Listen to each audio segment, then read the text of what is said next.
Hello guys, welcome back to my video. और आज हम लोग पढ़ेंगे 1786 के एक्ट को। अगर आप इससे पहले हमारे और भी जो वीडियो हैं और भी एक्ट्स है उसका नहीं देखे हैं तो चैनल के डिस्क्रिप्शन में regulating act of 1773, amending act of 1781 और Pitt's India act of 1784 and अब हम लोग पढ़ने जा रहे हैं act of 1786। So act of 1786, Act of 1786। Okay, so इसमें ज़्यादा फीचर्स नहीं, ओनली 2 फीचर्स है। एक्चुअली ये फीचर्स नहीं थे, ये डिमांड थे जो फीचर्स में तब्दील हो गए।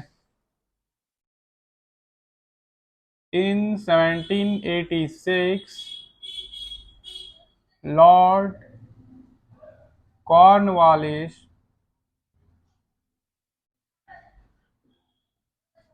was appointed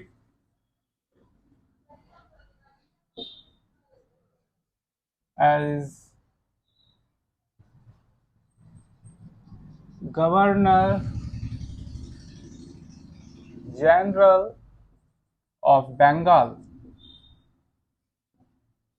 ओके, तो 1786 में लॉर्ड कॉर्नवालिस को गवर्नर जनरल ऑफ बंगाल बनाया गया। ही प्लेस्ड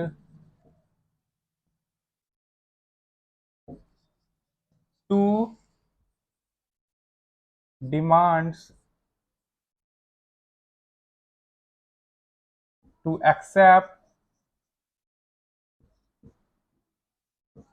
this post। तो उन्होंने 2 डिमांड रखा कि मुझे 2 डिमांड पूरे करो तभी मैं इस पोस्ट को करूंगा। तो वे डिमांड क्या थे फ्रेंड? ये डिमांड थे friend,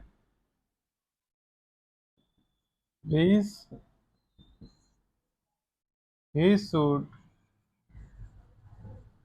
be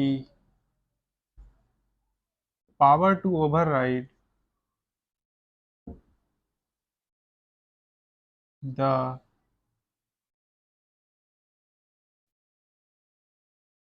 decisions of council in special cases. So friend, governor general बोला कि मुझे पावर दीजिए कि मैं काउंसिल के डिसीजन, जो 4 मेंबर के काउंसिल थे, 4 मेंबर के काउंसिल थे, उनके डिसीजन को मैं ओवरराइड कर सकूं, नहीं मानूं और स्पेशल केस में मैं खुद से डिसीजन ले सकूं, राइट। और he should also be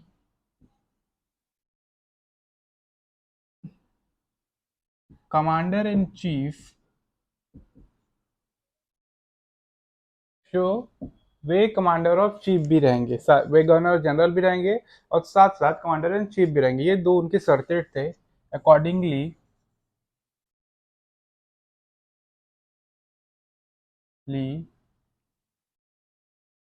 this act was enacted to make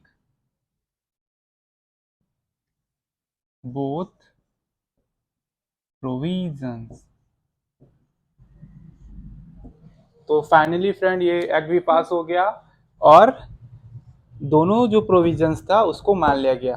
तो इस एक्ट के बाद गवर्नर जनरल काउंसिल के डिसीजन को नहीं मानेंगे इन स्पेशल केसेस, और he should be commander in chief, way commander of chief भी रहेंगे। सो बहुत ही सिंपल और छोटा था एक्ट ऑफ 1786। और उसके बाद आ रहा है एक्ट चार्टर एक्ट ऑफ 1793। तो इसको हम लोग नेक्स्ट वीडियो में लर्न करेंगे। फ्रेंड, आपको वीडियो कैसा लगा कमेंट करके जरूर बताइएगा। वीडियो को लाइक कर दीजिएगा, शेयर भी करिएगा अपने फ्रेंड के साथ, और चैनल को अभी सब्सक्राइब नहीं किया तो चैनल को सब्सक्राइब जरूर करें। सो फ्रेंड, कुछ इससे रिलेटेड क्वेश्चन देख लेते हैं। Who introduced the act of 1786, right. So 1786 के एक्ट को किसने इंट्रोड्यूस किया था? ऑप्शन देख लीजिए। Warren Hasting, Lord Cornwallis, sir John Shore and Lord Wellesley. तो right answer is Lord Cornwallis, क्योंकि वारेन हेस्टिंग तो हम लोग फ्रेंड रेगुलेटिंग एक्ट में ही देखे थे कि वारेन हेस्टिंग को बंगाल गवर्नर ऑफ बंगाल से गवर्नर जनरल ऑफ बंगाल बना दिया गया था, right. So friend, right answer is Lord Cornwallis. Second question, The Act of 1786 was primarily concerned with the administration of justice of Bengal, the regulation of trade in India, the collection of revenues in India, the establishment of uniform system of administration. तो revenue वाला friend regulation of trade in India, ये तो regulating act में भी features था, हम लोग पढ़ चुके हैं. The collection of revenue in India, ये अमेंडिंग एक्ट का सेकंड फीचर था कि it excluded the revenue matter and the matter arising collection of revenue from the जुडिक्शन of supreme court. तो ये हमने पढ़ चुका है अमेंडिंग एक्ट, ये भी नहीं होगा. और स्टेबलाइजमेंट यूनिफॉर्म सिस्टम एडमिनिस्ट्रेशन, ये तो अभी हम लोग ने पढ़ा ही नहीं है, ये आगे के फीचर्स में है. तो right answer is A, the administration of justice in Bengal, because अभी तक दीवानी अधिकार बंगाल, दीवानी राइट्स है जो friend, rights over revenue and military, वे बंगाल का है. सो फ्रेंड थर्ड क्वेश्चन देखिए. The act of 1786 was passed by the British parliament, East India company, the Indian parliament, the Bengal provincial court. तो फ्रेंड जब एक्ट जो था 1786 का, कोई भी एक्ट रहे, वे कंपनी का एक्ट रहे या फिर क्राउन का, वे ब्रिटिश पार्लियामेंट के द्वारा ही इनेक्टेड होता था. तो right answer is the British parliament. So friend कैसा लगा आपको ये वीडियो, कमेंट में जरूर बताइए.